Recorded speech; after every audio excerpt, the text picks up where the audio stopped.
He and I were just talking. It's just like the fun part about this is the chaos and the challenge of every single game and every single day, and trying to problem solve and trying to get buy-in, and it's coaching. That's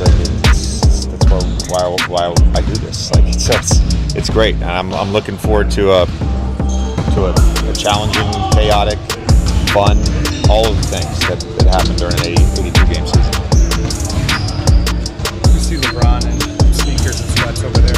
What does his modified participation look like today? No update. Yeah. Individual work. Otherwise, Jackson's still trending positively. Yeah, he's trending. Was able to do practice as was Bronny and Maxey. So good news on those guys. Cool participants with Bronny and Maxey. Does that add anything to this season opener that is Golden State, a team that's been a rival for guys for years? Does it add anything to it because of? I mean, the Steph LeBron rivalry, whatever you want to call it, matchup has always been awesome for whatever teams they've been on and for the league itself. I know we had some great games against those guys last year. Being a part of that was really cool. I think when you're the Lakers and you play on national TV more than any other team, it's you're generally going to play against great teams, and that's what tomorrow is. So I think it's just a general excitement about the start of the year. I don't know if there's anything extra there. I don't remember when it was last year. You said something about how you wished you had 15 Gabe Vincents at some point. Well, we would lose a lot of games, to be clear. We need a little more size. I love Gabe, but he could vibes. Yeah. But like, what is it about him that you sort of wish everybody possessed? What qualities? Well, I think everybody does possess those qualities. Otherwise, they wouldn't be a Laker. The difference is he's the most consistent in bringing those qualities every single day. What are the qualities? That simple. What are the qualities? Energy, positivity, enthusiasm, being a great teammate, being coachable, taking everything. He has the perfect balance of seriousness and playfulness. Like it's you want those guys in your building every day. Do you remember? You were very communicative with your players about decisions and things that you made. After he didn't play in the playoffs in Minnesota, what was that conversation like with Gabe? Do you remember? Talking Game about 4? You talking about the second half? Yeah. Do you remember? Because I'm sure he's a prideful guy who wanted to be out there and stuff. Yeah. And what was that conversation like? Yeah, I spoke with Gabe and Vando and Jackson all within a couple hours of that game ending. To be honest with you, they all understood. Like to a man, they all said, "No, we understood what you're doing. You're trying to win a basketball game. It's not personal." They were professional about it. When you get that kind of response, that sort of buy-in from certain people that you said like are leaders in their own ways, like, do you feel more empowered? Does the team feel like, what's the sort of ripple of that kind of buy-in from those types of guys? The people most affected by this? Yeah, I don't think it has anything to do with me, because again, you're going to make decisions based on what you think is best for the team. Those guys, their decisions that or their reaction to something like that has a big impact on their teammates, just in terms of creating a sense of trust and buy-in.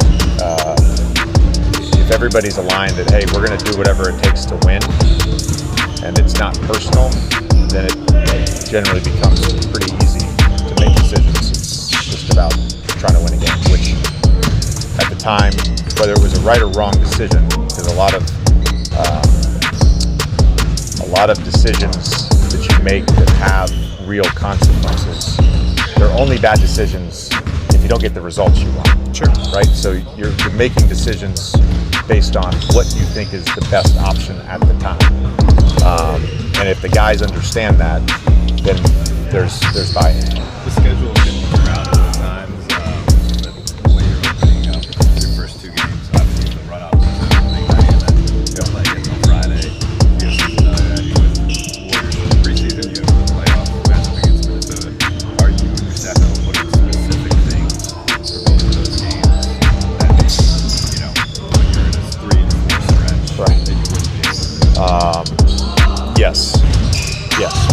And I think last year we used these 2 days between the end of preseason and the start of the regular season to prepare for Minnesota. And that's what these last 2 days were. Do you see any parallels between you guys and the Warriors? You know, having obviously the Steph LeBron from the start, but being maybe trying to fight for the same terms out of Western Conference. Everybody in the West is going to fight this year. There's a bunch of really good basketball teams. OKC is the defending champion. They have the same team. They're all young. They all probably got better. I think the parallel that I would say is that Steph LeBron thing. When you have those guys on your team, and we have Luka too, and they have Jimmy, who's a heralded playoff player. Like, you have those guys on your team. There's expectations and there's championship goals, and that's what you're playing for when you have those type of players. When you have a top 5 player on your team, that's the goal. Yeah. All right, thanks guys. He's my least favorite. He's a big kid. Very childish. What are the feelings like going to your first season opener with the team with the Lakers? Great. I think we've been practicing great. Everybody's so excited. I'm excited.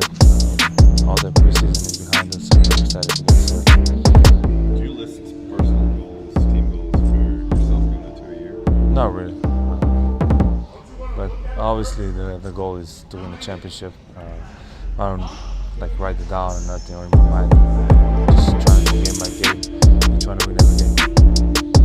LeBron and Steph have made this into one of the league's best rivalries. Even though LeBron is not playing, are you viewing this game as a rivalry game between the Warriors and Lakers, or just another game to start the season?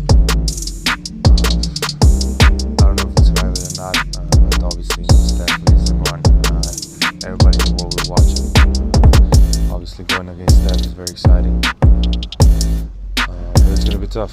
I don't know if it's a rivalry, but for sure it's an exciting game. But even with how important you already are with LeBron out, to what extent do you feel you want to put it on your shoulders? I mean, nothing specifically.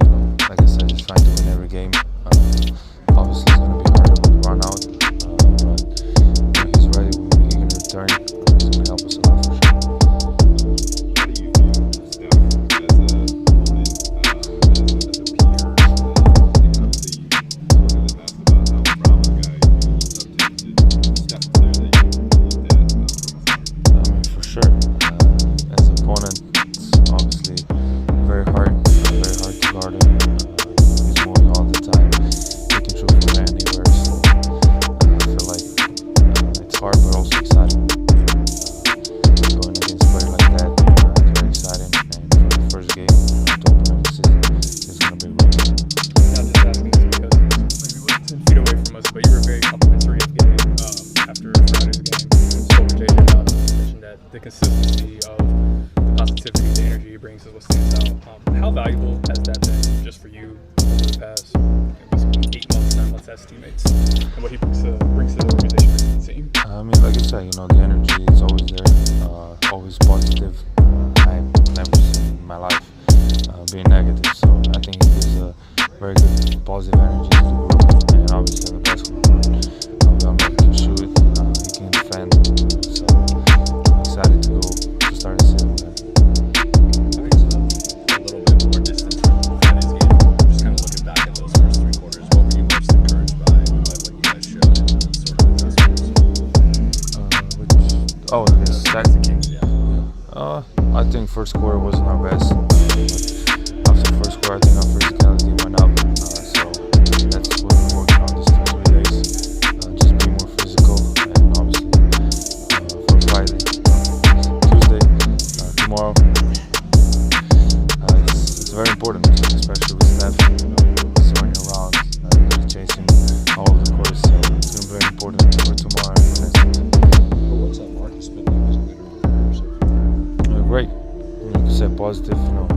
Talked a lot, especially about about defense, how we need to play, how we need to be ready, how to guard certain players. So he helps me a lot and a lot of players. We talked to Tyson Hayes playing with you so much. He wants to get a Slovenian passport. Not only played with you with the Lakers, but with the national team. What has Jackson Hayes been like as a teammate? Great. I think we have a special connection, especially in those lobs. But he's a great guy, so I'm very excited to get started with him. What could you add to the Slovenian national team if this all works? I'd rather talk about Los Angeles now. Australian national team is long. It's next summer, so we'll talk about it then. Next step, you actually have a nations. Could you please talk about your nations team? Yeah, it's great. Obviously, I have a relationship with a lot of people here. A lot of good relationship. Luis, very childish, like they are, so we get along great. Thank you. Break something. Here we go. Need to see that clip later. All right, man. I got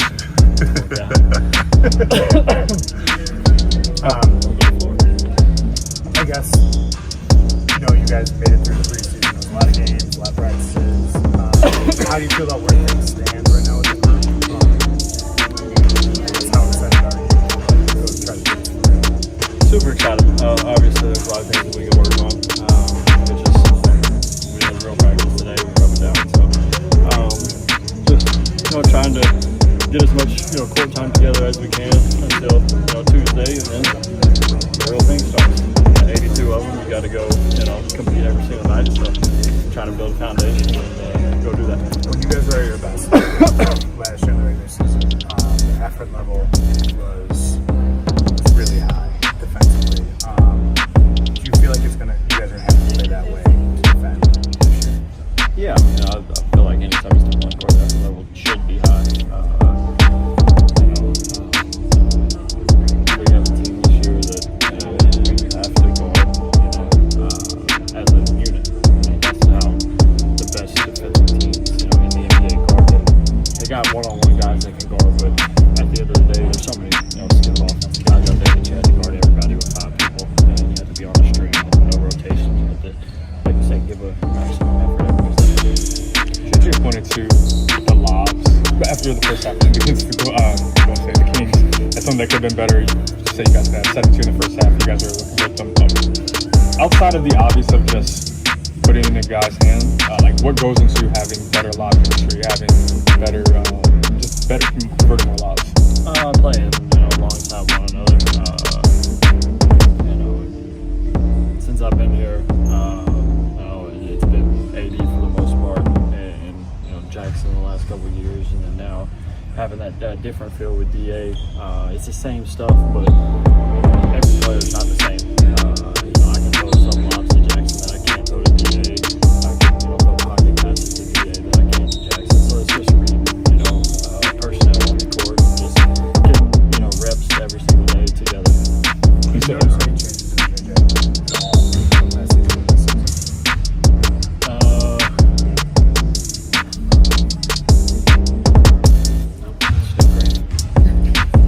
Often have kind of a random one, but in a tight game scenario, would you rather be down 1 with 10 seconds left playing defense with this team, or up by 1? I always want to be up, brother. Yeah, I always want to be up. Don't matter. Always up. Okay. And if we're down, we got people that can go score too. So I'd rather be up though. Today you played once for like 20 minutes. Like, how important is that for development? Also in terms of your conditioning too as well. Playing ones, because we're in this new era where kids don't be playing ones no more. To be honest. Yeah, a lot of kids nowadays just go sit up cones and dribble around them 50 times, and then they try to do that stuff in game, and it doesn't translate. I love playing one-on-one. It's more of kind of a getaway for me, just to go have fun and mess around, but also at the same time. So, like I talked about the other night after the game, I'm not a player that predetermines any move I'm gonna do. So when I'm playing ones, I'm just trying stuff out, messing around, having fun. So I encourage younger kids to go play one-on-one. Just the same thing my brother did growing up. So y'all had 2 Warriors games. Like, what take away from those preseason games, and you feel like it's going to be a key to success Tuesday night? I think you could take away a lot. I mean, obviously, they basically ran the same stuff last year. Steph and Draymond. Now they got Jimmy to fill that other role. A lot of good players around that. So, attention to detail. Defensive side, there were a lot of splits, a lot of off-ball action where you have to be engaged. So, Did you know about splits coming out of college, or did you feel like you really learned more about it? Because I feel like I hear more people talk about it in the league than I do in college and stuff as well. Yeah, I think so, yeah. There's a handful of coaches out there that I think came from, that Steve Kerr tree, that kind of all that same stuff right now. Attack, down screen, flips,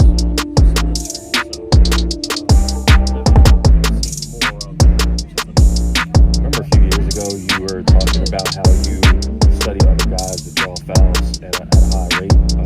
Was Jimmy Butler one of those guys? Yeah, I mean, he's one of the best players in the league doing it. He killed us in Miami a couple of years ago. I think he shot like 15 free throws. But yeah, it's more so.